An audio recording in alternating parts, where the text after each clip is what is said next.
আসসালামু আলাইকুম বন্ধুরা, আশা করি সবাই ভালো আছেন। আজকে একটা Asrock H61M মাদারবোর্ড রিপেয়ার করব। এটাতে মূলত 5 ভোল্ট শর্ট। তো আমরা এটা খুঁজে বাইর করছি। আমরা যখন পাওয়ার সাপ্লাই লাগাই তখন এটার কন্ডিশন।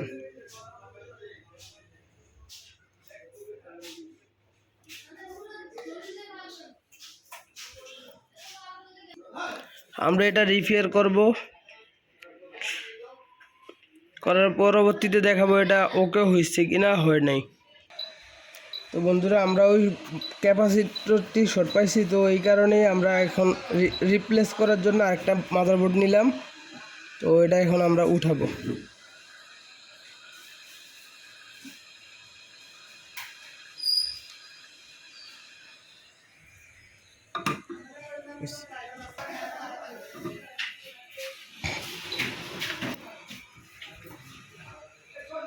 একটু করেন হালকা মাথা।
তো আমরা ক্যাপাসিটরটি ঠিক মতো লাগাইলাম, পাশাপাশি এক্সট্রা লিড দিয়ে দিলাম যাতে কি সমস্যা না হয়।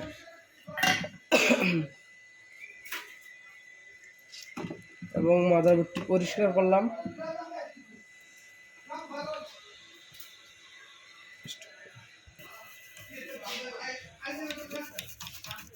এবং চেক দেব শর্ট আছে কিনা।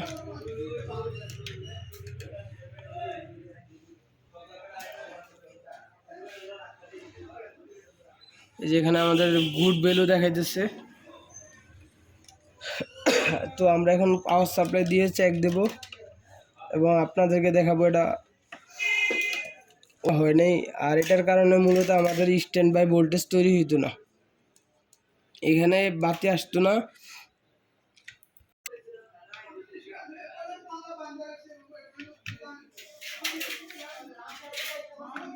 তো আমাদের এখানে স্ট্যান্ড বাই রেডি হয়ে গেছে, চেক দিলে বুঝে যাবে আমাদের স্ট্যান্ড বাই রেডি হয়েছে। পাশাপাশি আমরা এখন ফ্রন্ট প্যানেল থেকে শর্ট দেব। আমাদের অলরেডি পাওয়ার চলে আসছে।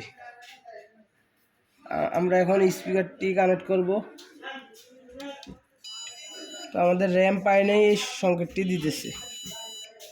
তো আমরা এটা সম্পূর্ণ ফিটিং করে দেখাবো। আমরা মূলত বোর্ড ভিউয়ারের মাধ্যমে রোগটি নির্ণয় করতে পারছি।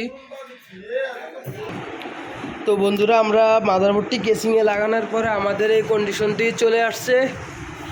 যাদের কম্পিউটার প্লাস ল্যাপটপ ডেস্কটপ সার্ভিসিংয়ের জন্য আমাদের ডিসক্রিপশনে নাম্বার দেওয়া থাকবে, যোগাযোগ করতে পারেন।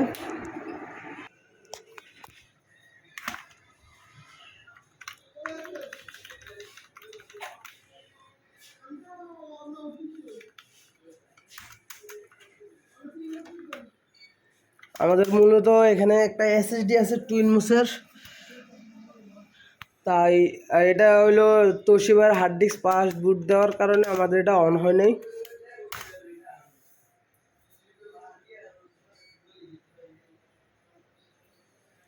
তো দেখা হবে নতুন একটি ভিডিওতে, সেই পর্যন্ত ভালো থাকবেন। আল্লাহ হাফেজ।